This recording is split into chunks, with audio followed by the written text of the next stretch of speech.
1604년 4월 17일 거대한 서양식 대양 항해용 범선 한 척이 각종 무기로 무장을 한 채 캄보디아의 프놈펜에서 일본의 규슈로 가기 위해 항해를 시작했다. 그러나 이 범선이 도착한 곳은 목적지였던 일본의 규슈가 아니라 조선의 통영에 있는 당포항이었다. 항해 도중 폭풍을 만나 항로를 착각했던 것이다. 당포항에 있는 조선의 해군 기지에서 여러 대의 판옥선이 다가왔다. 가장 앞에 있는 판옥선의 함장이 배를 멈추라는 신호를 보내왔다. 배를 세우라, 배를 세우라. 그제서야 잘 못 도착했다는 사실을 알게 된 범선에서는 커다란 소동이 일어났다. 일본인들은 배를 멈추지 말고 빨리 도망가라며 소리를 쳤다. 여긴 규슈가 아니라 조선이잖아. 조선 수군에게 잡히면 우린 다 죽을 거예요. 배를 돌려 빨리 도망갑시다. 명나라 사람이 대답했다. 배를 세우지 않으면 조선군이 우리에게 대포를 쏠 겁니다.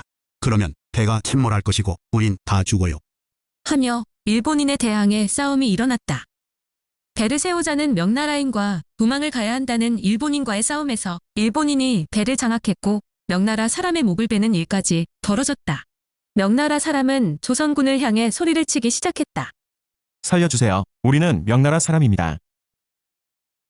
사실 이 범선은 일본의 도쿠가와 이에야스가 캄보디아와의 국제 교역을 시작하기 위해 은 500량의 명나라의 선주를 고용한 것이었다.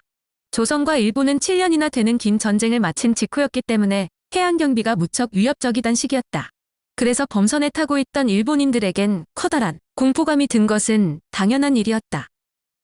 한편 그 시각 당항포 인근 조선의 삼도수군 통제영에서는 국적 불명에 처음 보는 거대한 검은색 범선이 수도에서 당포해역으로 다가오는 걸 확인했고 즉시 적이 출현했다는 북소리가 울렸다. 그리고 25척의 판옥선이 즉각 출동하여 범선을 포위한 상태였다. 범선은 조선의 판옥선과는 비교도 할 수 없을 정도로 거대했으며 높이도 매우 높았다. 적선을 보니 명나라 복장을 한 사람이 살려달라고 외치고 있기에 상황을 계속 지켜보던 중이었다. 조선 수군은 오랜 시간을 기다려도 범선에서 반응이 없자 투항할 것을 명령했다. 그러고 나서도 한참을 기다렸지만 범선에서 돌아온 건 항복이 아니라 조총 공격이었다.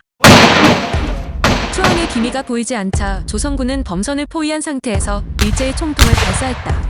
그리고 범선 가까이 근접해 활로 범선을 제압했다. 배가 워낙 크고 튼튼한 범선이었기에 발견부터 제압까지 하루가 다 걸렸다. 살아남은 자들을 생포하기 위해 범선 갑판에 올라가서 조선군이 본 것은 매우 흥미로운 것이었다.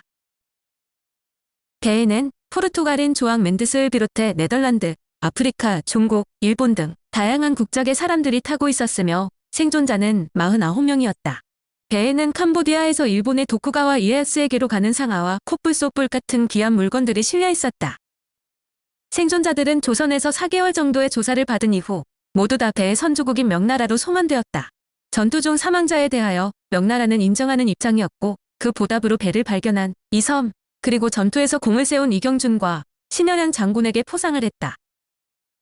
선조, 즉위 37년이 되는 해였는데 선조 역시 조선 수군 통제사 이경준에겐 은 20냥을 그리고 28명의 공문자에게 당포전 양승첩지도라는 그림을 하사했다.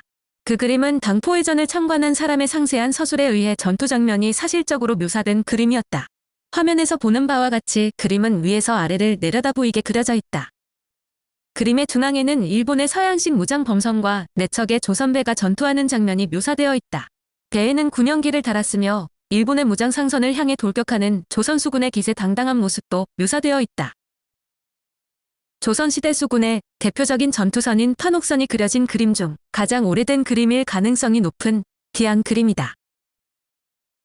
그림의 하단 왼쪽에 기록된 인물의 관직을 통해 전투에 참전했던 경상, 전라, 충청 3도 수군 통제사 이경준이 그려져 있다.